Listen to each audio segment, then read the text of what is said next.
from the team at We Love Baking. Today I'm going to share with you how to make the classic British bake Millionaire shortbread. This is beautiful caramel and chocolate layered over a shortbread base. Absolutely heavenly. Let's get baking. So to start with, we are going to make the shortbread base. Now, this only uses 3 ingredients. It is so simple to make.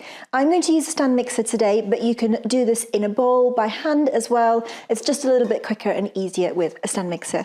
So into the bowl of my stand mixer, I'm going to pop in, first of all, some unsalted butter. This is at room temperature, but I'm going to beat it in a minute to make it really light and fluffy. So once you have your butter in your bowl, it is time to add in some sugar. Now today, of course, I'm using a tater sugar. Now normally with making a shortbread, I would use a white sugar like caster sugar. But today I'm choosing to use a light soft brown sugar instead. And that's what that's going to do, is that's going to give my base a really subtle caramelly flavour, which is going to go really well with the caramel filling and the chocolate topping.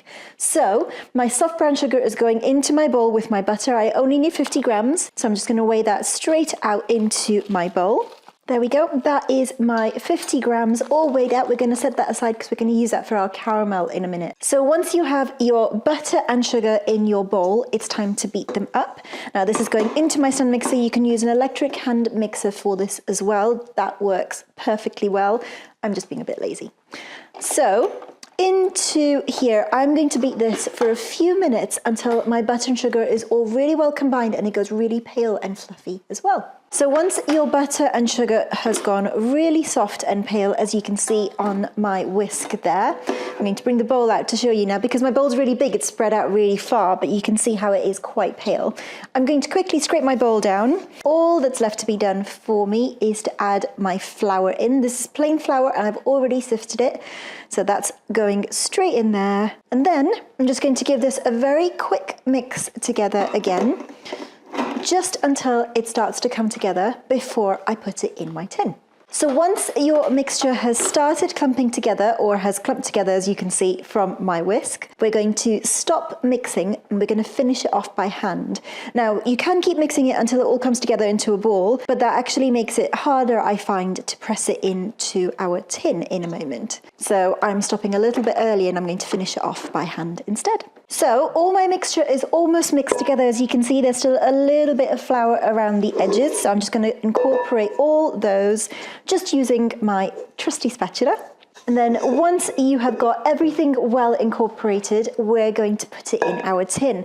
Now I have here a 20 centimetre square tin with a loose bottom that I've just lined with some parchment paper, and I'm going to press all this mixture into the bottom of my tin. So once you've got all your crumbs in your base, we're going to spread this out. Now this is why I said earlier you don't want to mix it all the way through, because when it's one big clump of dough, it makes it really hard to spread it out evenly.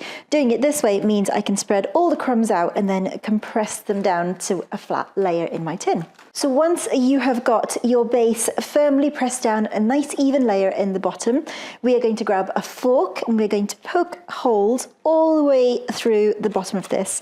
And what this is going to do is it's going to let any steam escape, so your base will stay nice and thin and crisp and not puff up. So that's it now, that's ready to go in my oven. My oven's been preheating behind me. I'm going to pop this in and let it bake for 25 minutes. So my base has baked and is now cooled, and now it's time to make my caramel. So into a saucepan, I'm going to pop in all my caramel ingredients, which are some unsalted butter. So to my butter, I'm also going to add in some golden syrup. Now, a little tip for when you measure out golden syrup into a spoon.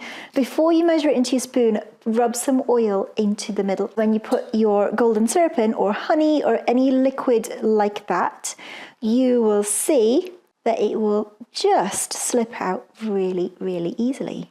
So to that, we're also going to add in some condensed milk. And for my final ingredient for my caramel, I'm going to measure out some more sugar. So for my caramel, I'm using light brown sugar again. Now I love using Tate and Lyle sugar because their sugars are made with sugar cane, and that gives a really lovely sweet aftertaste and not anything bitter at all. And brown sugar helps add to the lovely caramelly flavour because the molasses in it are going to give that really deep, beautiful flavour that we want. So this is going in here as well. I need 50 grams, one small more. And once you have all your ingredients in your pan, now all we're going to do is heat it up. Now, the first thing you have to do is heat it very gently, and that is so that you can dissolve your sugars, melt your butters down, make sure everything is really well combined.